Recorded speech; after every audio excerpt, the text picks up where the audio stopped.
Okay, so how to be a swan when the world is on fire. So those of you who are kind of reasonably well versed in early Buddhist scripture might have picked up on the references to the swan. And again, if you know your way around the scriptures a bit, you will probably have recognised the verses that we sang at the end of the meditation as coming from a scripture called Pingia's Praises of the Way to the Beyond in the Sutta Nipata.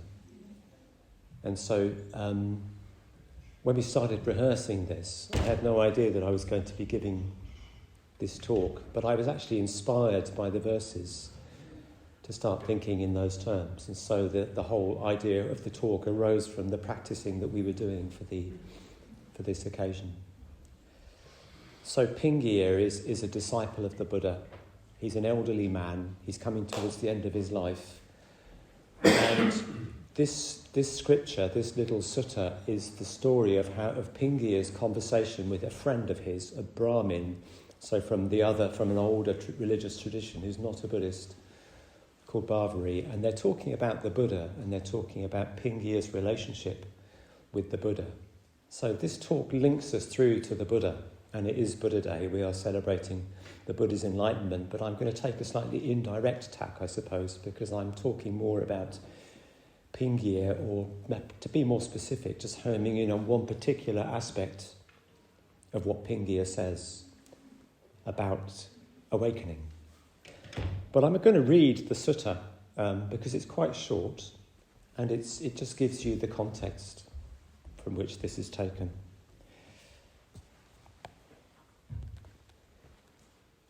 I will sing you the praises of the way to the beyond, said Pingia, when he returned to where the Brahmin Bhavari lives on the banks of the river Godavari. It was described to us by this man exactly as he saw it. But then there isn't any reason why a man like him should lie, a mammoth of knowledge and completely pure, a man without desire.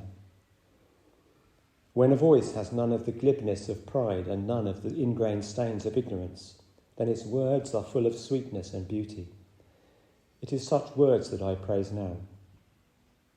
They call him Buddha, enlightened, awake, dissolving darkness, with total vision and knowing the world to its ends. He has gone beyond all the states of being and of becoming. He has no inner poison drives. He is the total elimination of suffering. This man, Brahmin Bhavari, is the man I follow. It is like a bird that leaves the bushes of the scrubland and flies to the fruit trees of the forest. I too have left the bleary half-light of opinions. Like a swan, I have reached a great lake. Up till now, before I heard Gautama's teaching, people had always told me this. This is how it has always been, and this is how it will always be. Only the constant refrain of tradition, a breeding ground for speculation. This prince, this beam of light, Gautama, was the only one who dissolved the darkness. This man Gautama is a universe of wisdom and a world of understanding. A teacher whose dharma is the way things are, instant, immediate and visible all around, eroding desire without harmful side effects, and with nothing else quite like it anywhere in the world. But Pingia, said Bhavari, why then don't you spend all your time, your every moment with this man Gautama, this universe of wisdom, this world of understanding, this teacher whose dharma is the way things are, instant, immediate and visible all around, eroding desire without harmful side effects, and with nothing else quite like it anywhere in the world?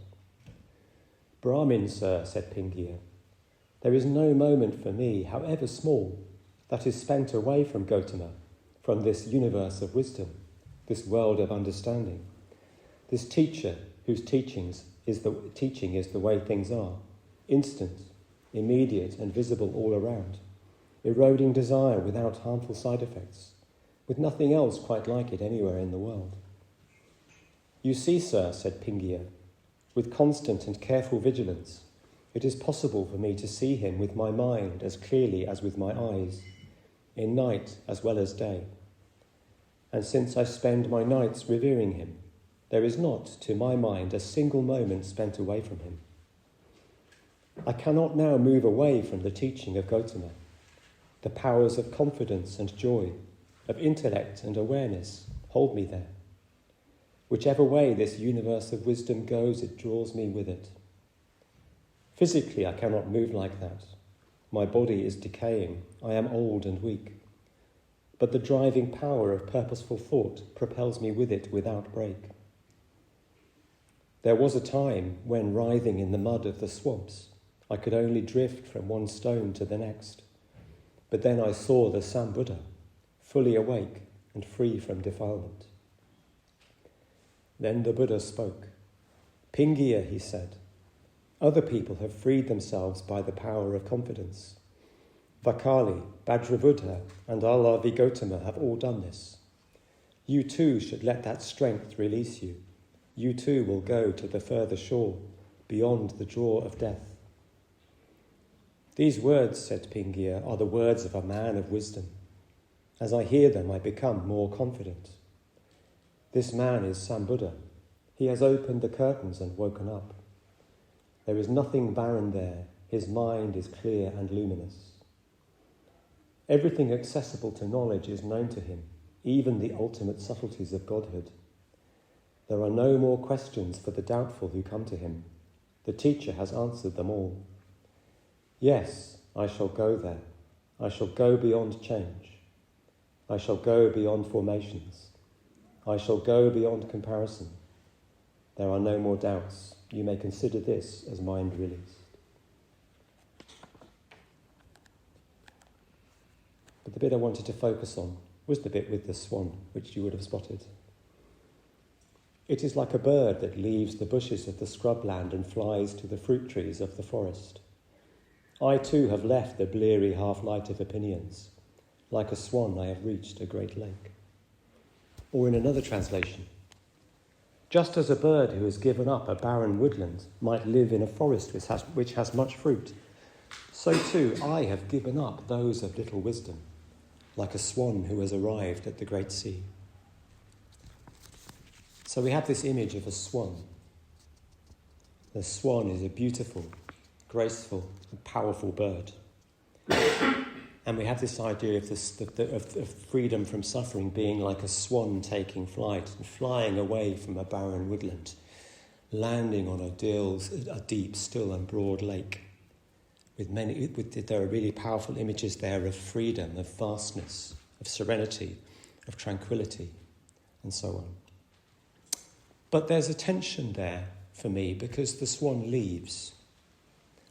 The swan leaves the bleary half-light of opinion, or he leaves those who have given up, those who are of little wisdom, and goes off and lands on this great lake. So you get the sense of leaving, of removal, of withdrawal. Yeah. And I think there's a tension there, and this talk is going to be about that tension. Yeah. That tension between withdrawal and engagement, between staying and going, between solitude and compassion.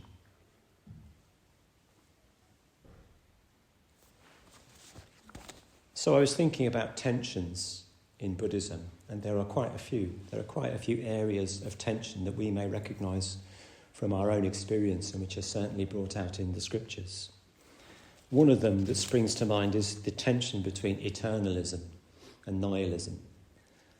So in the Buddha's own life story, this tension is drawn out. In his enlightenment story, it's drawn out very fully how up to a certain age he is living a life of luxury and pleasure, sequestered away from all of the kind of anything that might cause him suffering, just enjoying life, enjoying youth, enjoying good health, with no thought for tomorrow, with no higher purpose, with nothing motivating him really. Just fun, just pleasure, just enjoyment. So you could say that in that there is a thread of nihilism. It's like there's nothing else, there's nothing higher to aspire to. Let's just enjoy ourselves. Yeah, let's just have fun. As the drummer in Spinal Tap says, have a good time all the time, Marty. That's my philosophy. So you've got that. And on the other side of that equation, you've got eternalism, and that takes the form of the Buddha leaving home and engaging in ascetic practice, basically torturing himself with the hope of releasing his spirit so that his spirit may kind of join the Great Spirit and become free of suffering at some future date. Yeah? So you get the sense of grim renunciation, of kind of gritting your teeth and sort of giving yourself a hard time for the benefit of some future reward. Yeah? And that may be a tension that we sometimes experience in our practice too. I know that experience after a hard day of just blobbing out on the sofa, scrolling through my phone or watching YouTube, because after all, it doesn't really matter. Yeah, it's not going to do any harm. There's nothing else really that needs to be done. Yeah, so a kind of indulgence in the senses, in just because there's, karma won't find me, as it were. It'll be fine. Or that sense of grim, teeth-gritted determination to get rid of everything, to renounce everything, and to have a sort of painful and difficult life with this sort of promise of some future benefit. So there's that. That's a tension in Buddhist practice, which you can recognise. Then there's too much effort and too little effort. So there's the story of Sona, the lute player, who the Buddha encounters, who has done so much walking meditation that his feet have started to bleed. So he's leaving a trail of bloody footprints as he goes up and down. So Sona is trying too hard. And so the Buddha illustrates this by taking Sona's lute and tuning the strings up to such a pitch that they just go bing. And the Buddha says, "Can you play this?" And he says, "Well, no, because the strings are too tight." And then the Buddha loosens them until they're like spaghetti. And it goes, and he says, "Can you play that?" And Sona says, "Well, no, because they're too loose." And the Buddha says, "Just so, you've got to balance your effort.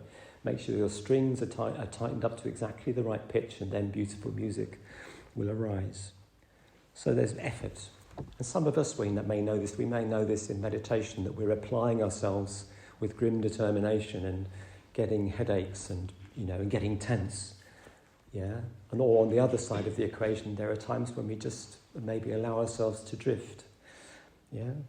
There are different sorts of that can manifest in different ways. So the different kinds of laziness that you get in Buddhism. So there is the laziness of lying down and not getting up, which I have to say is my favourite. There's the laziness of busyness, which is where you just distract yourself from the task in hand by rushing about being busy. And then there's the laziness of self-discouragement. "Oh, I can't do this. The spiritual life is too hard for me, therefore I'm not going to bother." All of which are forms of laziness. So you have that balance, you have that tension again between too much effort and too little effort, or laziness. And then, of course, there's head and heart. Yeah. So Bhante Sangharakshita famously says that the work of the spiritual life is to find emotional equivalents to our intellectual understanding. We may have very clear ideas about the Dharma in theory. We may have read lots of books about it and know all the teachings. But until our heart is engaged with it, then those teachings will remain abstract principles that don't inform our lives. So, and we have to get the heart engaged. Okay, but then again, if there is all heart but no doctrine, then in a way, how do you orient yourself? Where's the guidance? Yeah, if it's just heart, then you can easily kind of get led astray as well. So we need to have vision. We need to have that sense of understanding, but we also need to transform it through emotional engagement.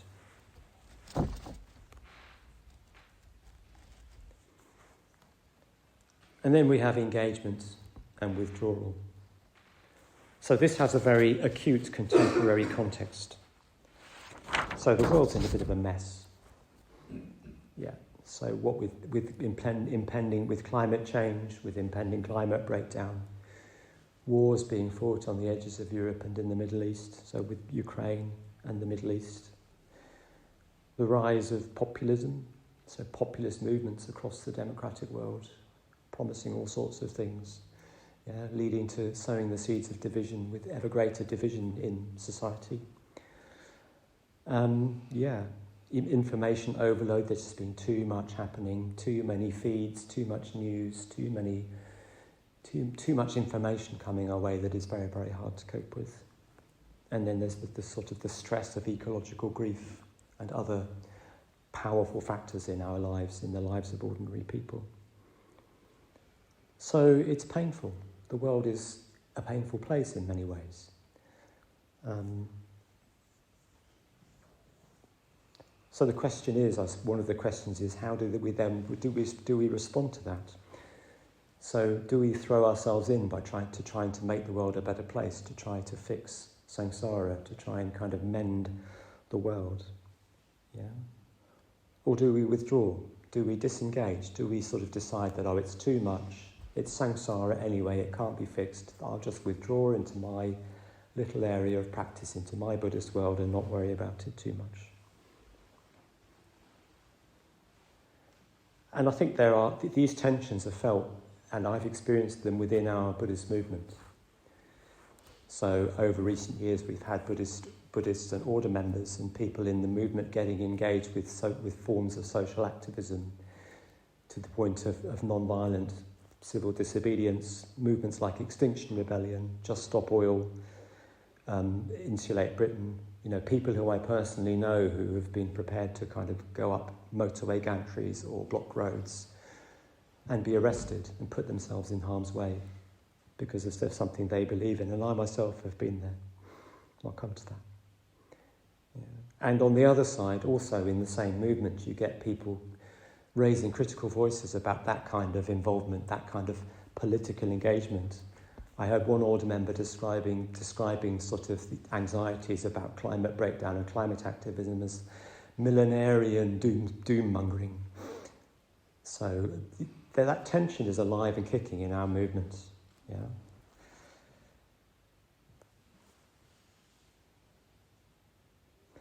So this has resonances for me because I have a story to tell in this area. So in about 2018, I first became aware of Extinction Rebellion, and I saw a video of the first bridge occupations when they occupied bridges in central London. There was a video in The Guardian, and actually I found the video extremely attractive and quite inspiring. So people just prepared to to sort of put themselves in harm's way to send a message.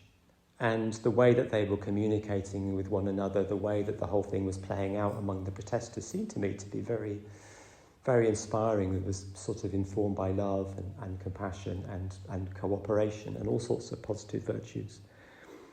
So I decided, as one does, to start a kind of branch of Extinction Rebellion in Shrewsbury.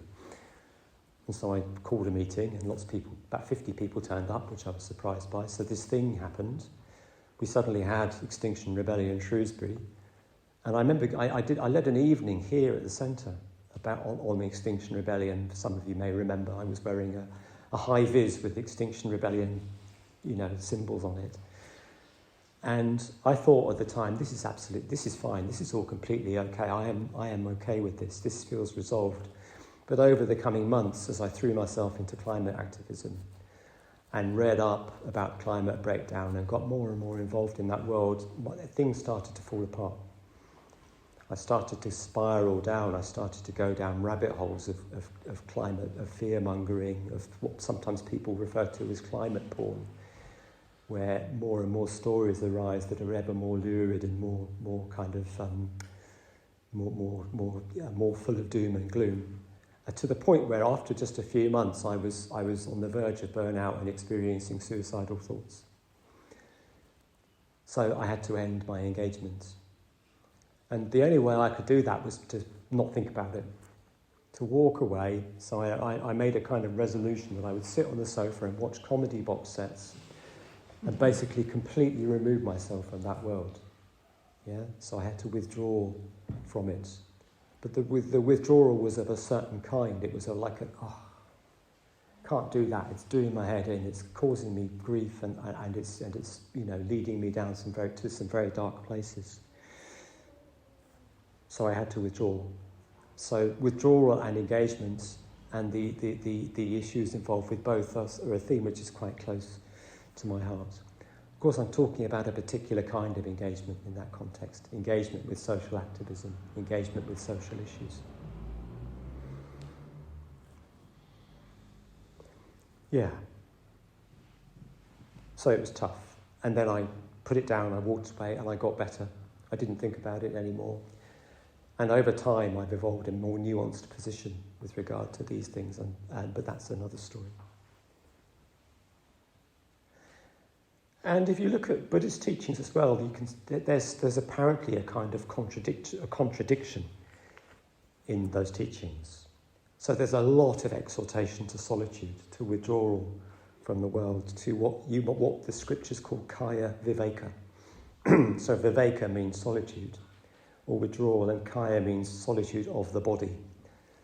So basically the Buddha is enjoining us, is exhorting us to remove ourselves from situations that are going to give rise to distraction, that are going to give rise to craving, aversion, that are going to exacerbate the things that happen in our mind anyway.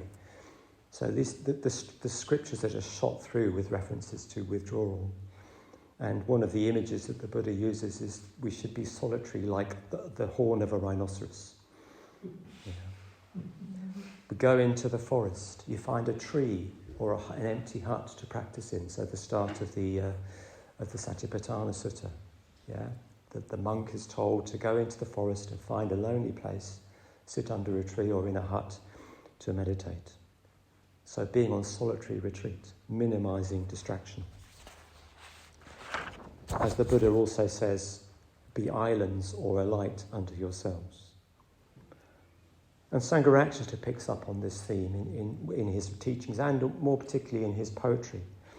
So from his poem Peace, there's a quote. He says, "Turn away from the world, weary pilgrim, there is no rest for thee." And in another of his poems called The Lotus of Compassion, he says, "Oh, leave the crowded shore where men buy and sell.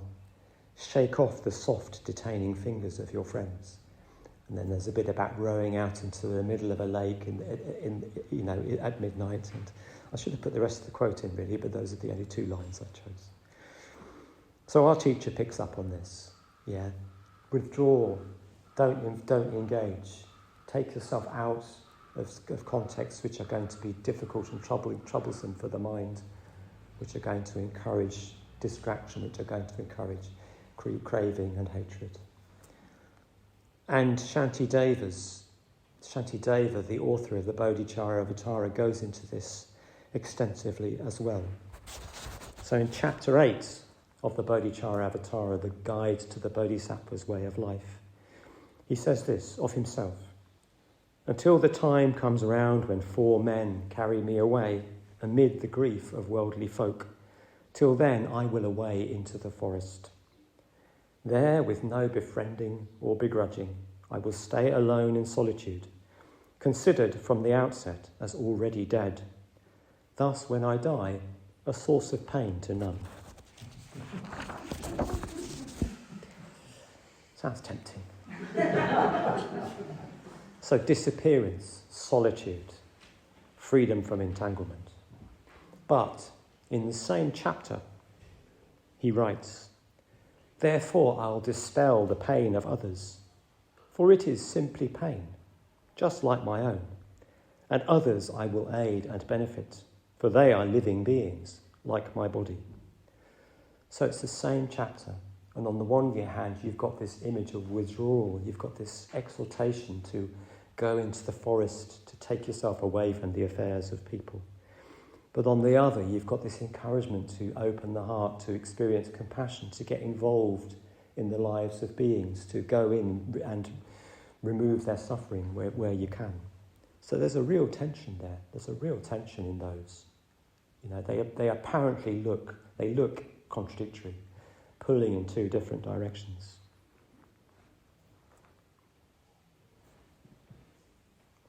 And this tension plays itself out in the way Buddhism develops over the centuries. So the way that the Arahant ideal, so the ideal of early Buddhism for individual liberation, is seen to be in some way self-regarding, selfish, too narrow, too concerned with one's own liberation, with one's own mental states, with one's own freedom. And that gave rise to the Mahayana, the next great school of Buddhism, with its emphasis on the Bodhisattva ideal.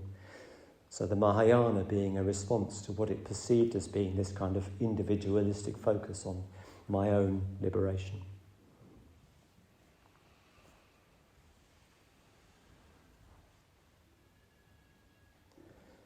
So there are risks on both sides of the spectrum with withdrawal and engagement. So I'm just going to use the example of activism here.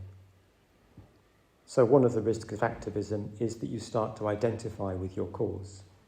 So it forms a kind of identity within yourself that this is what I do, this is who I am. You can become addicted to outrage. Addicted to the outrage that arises from seeing climate injustice, from seeing war, from seeing poverty, from seeing all of the ills that afflict the world. You can get compassion fatigue, where it just becomes overwhelming and there's so much happening that you just can no longer respond. You become numb, you become deadened to it, and then there's burnout. And I speak from personal experience, as I said before. But withdrawal itself has risks too. There's the danger that you retreat into a kind of Buddhist bubble, that you create conditions around you for your practice that are sort of protected, the way you don't look outward into the world, but you concentrate on your own, creating your own conditions for your safety and security and happiness of practice. You could be, an example, you could be something like My Wednesday Buddhism. You may start to find that what you're doing is that you're trying to protect your fragile positivity by not exposing yourself to things that are going to be upsetting. Another worldliness can arise. So you have no idea what's happening in the world, and people come through the doors of the centre with concerns, with the baggage that the world loads onto them, and you've got no idea what they're talking about. How are you going to relate to them? This could lead to an empathy gap. There's always the risk that indifference can pose as equanimity. I'm all right, Jack. I'm not thinking about that. I'm fine. I've got my nice little Buddhist world. I'm not looking out there. Thank you very much. And again, something which I have had to battle with. And there's an American Zen Buddhist teacher and author called David Loy, who's quite well known, who has spoken at a couple of the conferences of the Triratna Earth Sangha that I used to be involved with, which is a conference around the Buddhist response to the climate emergency. And he said something like, if Buddhism has no response to crises like climate breakdown, perhaps Buddhism is not what the world needs. Which kind of made me go inside, as you can understand. I don't know if he wasn't explicitly advocating for us to turn our backs on Buddhism, but he was making a point. Buddhism understood in a certain way, in a limited kind of way, in a way that creates a polarization between the suffering of the world and our own little lives, could be counterproductive. I think perhaps one of the answers to this dilemma, this apparent tension, is to reframe how we see withdrawal. So there's one kind of withdrawal, which is the withdrawal based on aversion, based on disgust, based on a sense of sort of overwhelm, perhaps even based on pity and superiority. I can't bear the world, it's too painful, so I'm going to withdraw from it. I suggest that those are unhealthy forms of withdrawal, because in a way you're withdrawing from the issue on the same basis as the issue itself, with the same sort of complex of unhelpful mental states that you get in activism. But maybe there's a way of looking at withdrawal from a different perspective.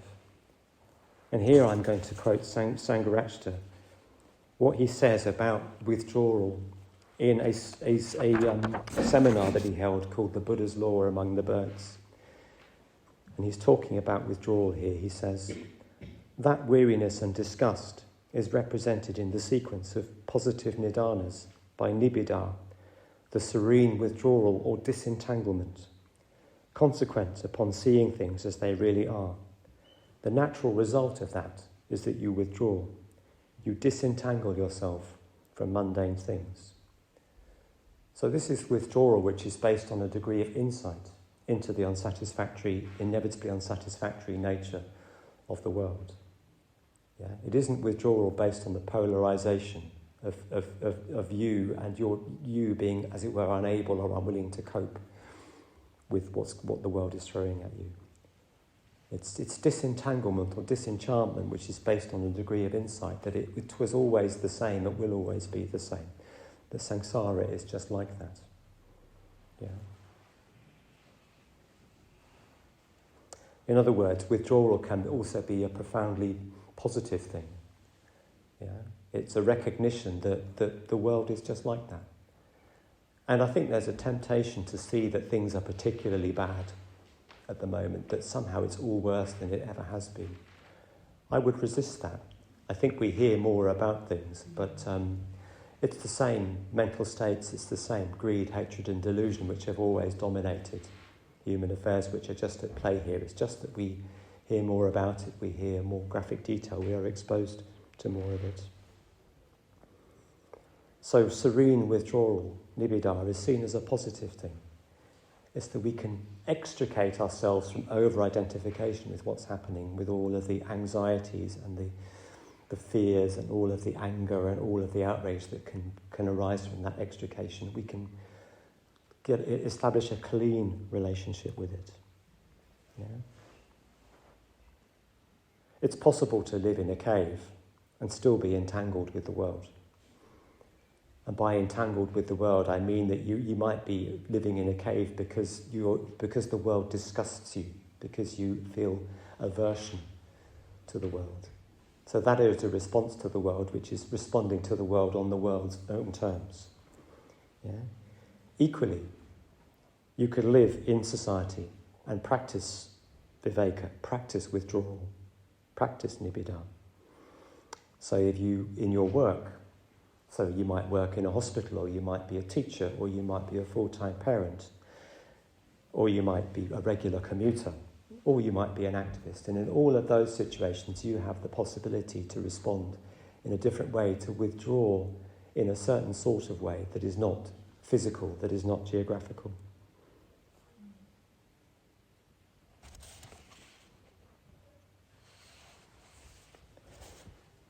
So the Buddha was a good example of this. So the Buddha went to the further shore. He attained liberation, but he returned. So one of the epithets for the Buddha is Tathagata, which can mean either the thus gone or the thus come, depending which way you look at it. So the Buddha went to the further shore, but he came back for the benefit and the sake of all beings. He talked to and lived among kings, courtesans, Brahmins, beggars and bandits. He wasn't fussy about who he spoke to. He would reach out to everyone and anyone to teach them the Dharma. There was no aloofness. There was no sense of superior solitude. Yeah? The Buddha loved his solitude, and he would withdraw and he would spend time alone. But there was no sense of clinging to that solitude. Yeah? When it was time for it to end and time for him to re-engage, he would re-engage. He would be with people and he would be in solitude with equal equanimity. So let's expand this definition of solitude. Let's expand this definition of viveka, of withdrawal. So there is kaya viveka, as I said. There is physical solitude. There's physical withdrawal from the world, and we need that. Yeah, we need times of withdrawal. We need to go on retreats. We need to be by ourselves. We need times to sort of take a breath, to recharge our spiritual batteries, so that we can return to the world.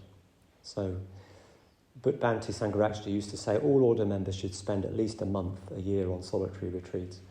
I have to say I've fallen lamentably short of that through most of my order career, but it's something to aspire to.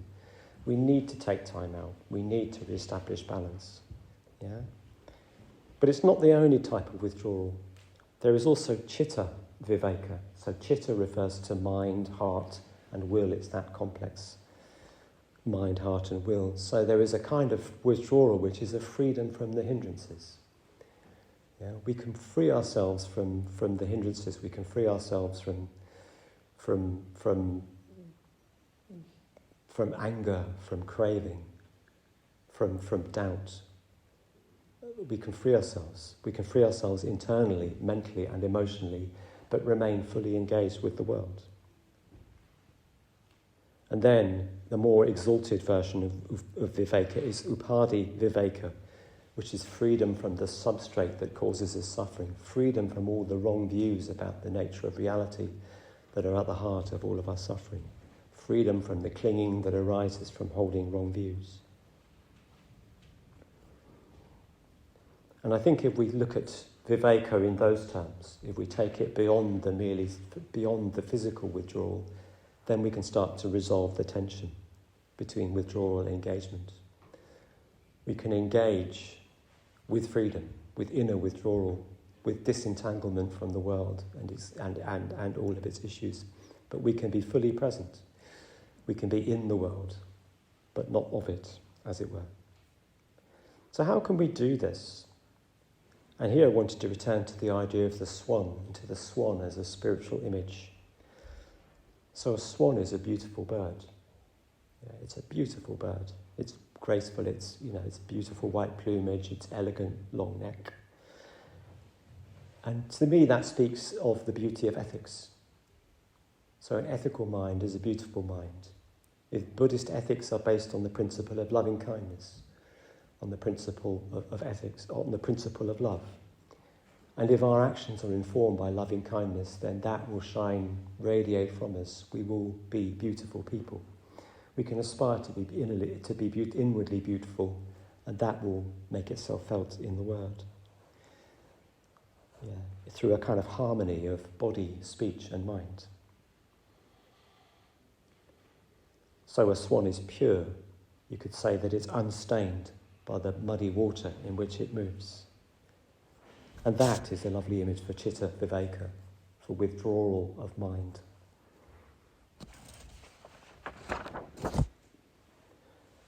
Swans are faithful. They mate for life. And I thought here about faithfulness, about how does that translate into our relationship with the world. And for me, that means that we keep faith with humanity.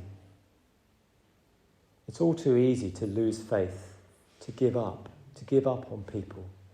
And you see this through in all manner of polarised discussions where people are on one or another side of the issue.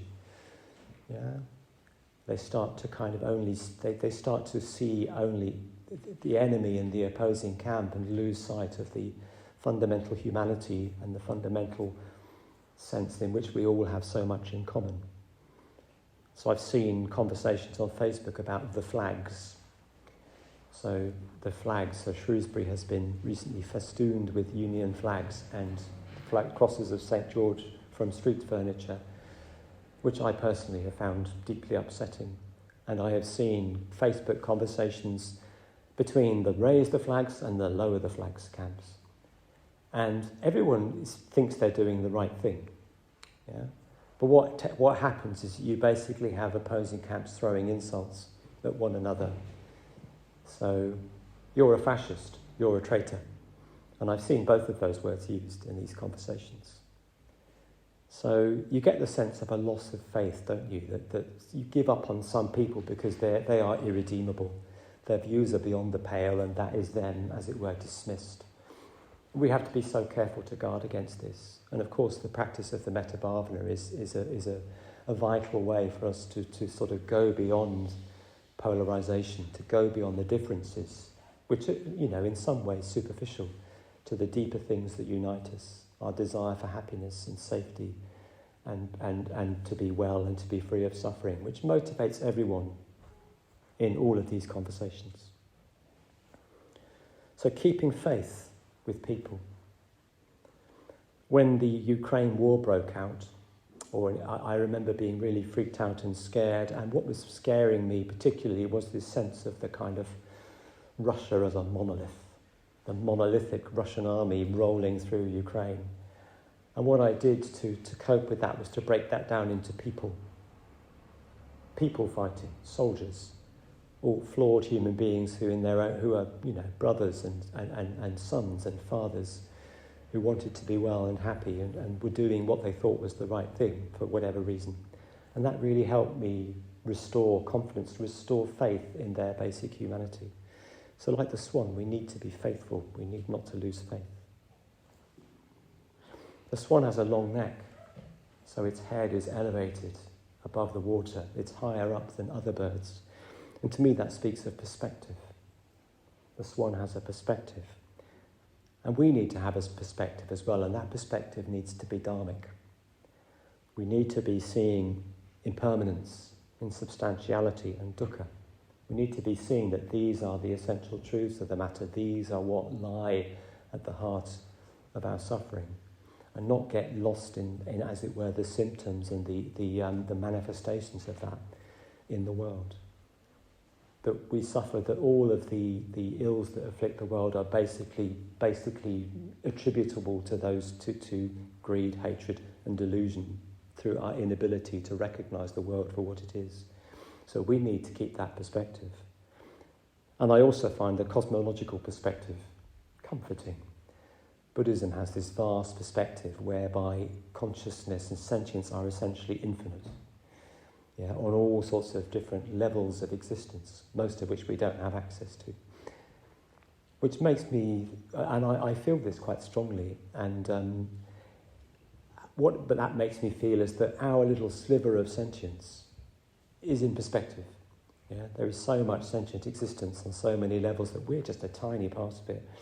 And for me, that just sort of keeps things in perspective. The human race is not the be-all and end-all of creation, of sentience. We're just a small corner of it, and sentience and consciousness will always manifest whatever happens to our particular species.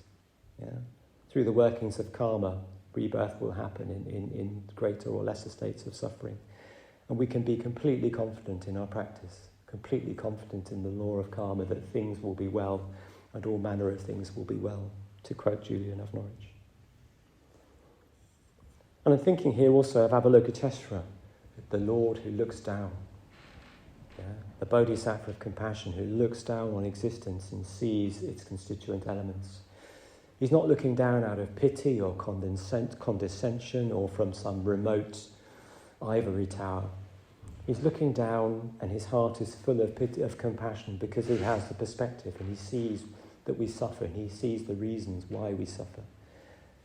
And that's the perspective that I think we need to be aspiring to. So if we're going to look down, it needs to be from a place of heart and compassion and engagement, rather than pity and removal. And a swan is a powerful bird. I don't know, when I was a kid, I was told, don't go near a swan, it'll break your arm. I suspect that's an old wives' tale. I've never heard of a swan actually breaking somebody's arm, but it's one of those things that passes down the generations. But I do remember being spread-eagled against the side of my narrowboat once on the Cam in Cambridge when a swan started taking interest in me. I was like, I didn't dare move until the swan went away. So there is something about the power of a swan. And we can cultivate the powers that will help us remain engaged without becoming overwhelmed, and withdrawn without being indifferent. So there are 5 powers which are the same as the 5 spiritual faculties, in fact.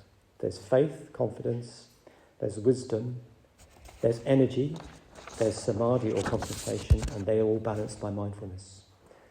So we're quite familiar with the spiritual faculties, but the balas or powers are those spiritual faculties which have been consummated, which have been completely manifest.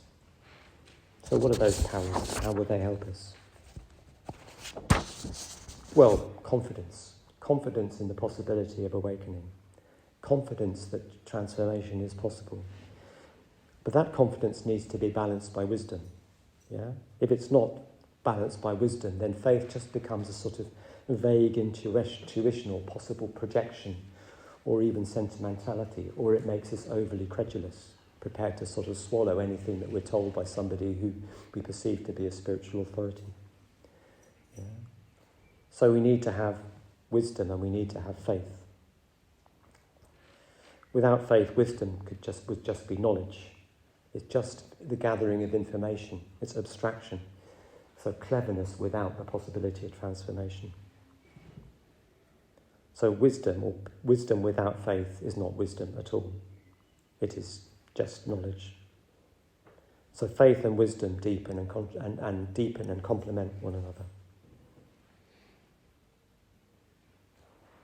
And then energy. So we need to have energy. We need to be able to persevere. We need to have the courage to continue practicing and the courage and the capacity to respond to suffering. But if that isn't balanced by concentration, by focus, by stability, it can become frantic busyness, frantic activity, rushing around trying to save the world. It can lead to burnout. It can manifest as self-righteousness. It can lead to exhaustion. So virya, which is energy, without samadhi, stability, concentration, is energy without purpose. It's undirected energy.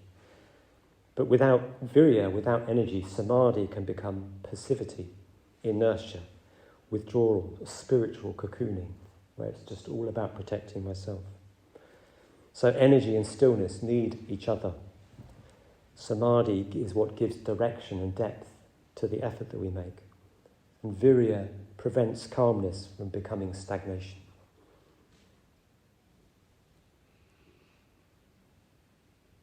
So the swan's feet, are they feet or what are they, flippers? What do you call a swan's feet? Are paddling away furiously under the surface, but the swan itself above the surface is serene, unruffled, undisturbed, and that's something we can aspire to be. Our feet may be paddling away furiously in the world while we ourselves glide serenely from one crisis to the next. And all of these need to be balanced by mindfulness, which is remembering what matters, which is keeping our awareness in the midst of all the emotional weather, which is noticing when we're being reactive, when we're being numb, when we're succumbing to overwhelm. Mindfulness creates space between the stimulus and our reaction to it, between outrage and wisdom. Mindfulness is the fulcrum upon which these apparent opposites are balanced. It's the pivot that keeps us from falling into extremes. And it's worth noting that a swan has two wings. Yeah? It has the two wings are these pairs in balance, in harmony. You can't fly with one wing. We're not going to get to that lake with only one wing.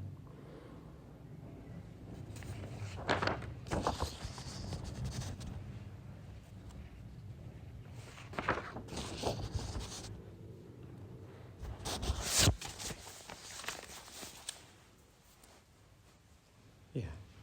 So what have I said? So I've reflected on the image, the beautiful image of the beautiful, powerful, graceful swan. I've talked about tensions in Buddhist practice, and one of them being the apparent tension between withdrawal and engagement. And I've gone on to suggest that actually we can bring those things together if we understand withdrawal in a different way.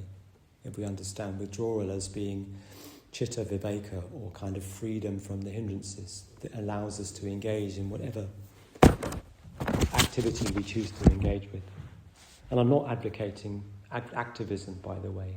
I think these qualities apply universally, that whatever we do, however we choose to engage, that we can bring that quality of disentanglement, we can bring that quality of freedom from the hindrances if we practice diligently. Talked about the tension between solitude and compassionate activity in Buddhism. I've talked about Shantideva's radical withdrawal versus his radical compassion. I've talked about the risks of over-engagement, the risks of activism versus the risks of withdrawal. I've tried to reframe withdrawal in a way that allows us to see it in a more nuanced and subtle way.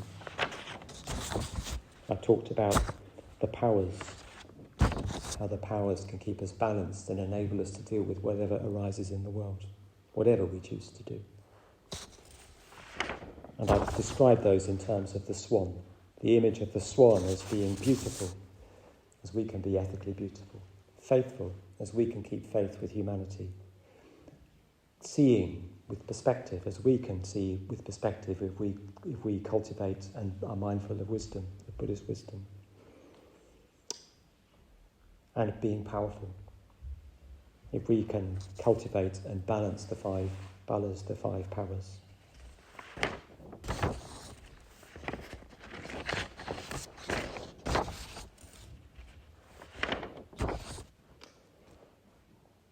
So, through the practice of viveka in all its forms, with its balance of physical withdrawal, serene disentanglement and clarity of view, perhaps we can follow the Buddha's example and bring that inner beauty, dharmic perspective and power to bear on our lives in this suffering world, just like Pingir's swan.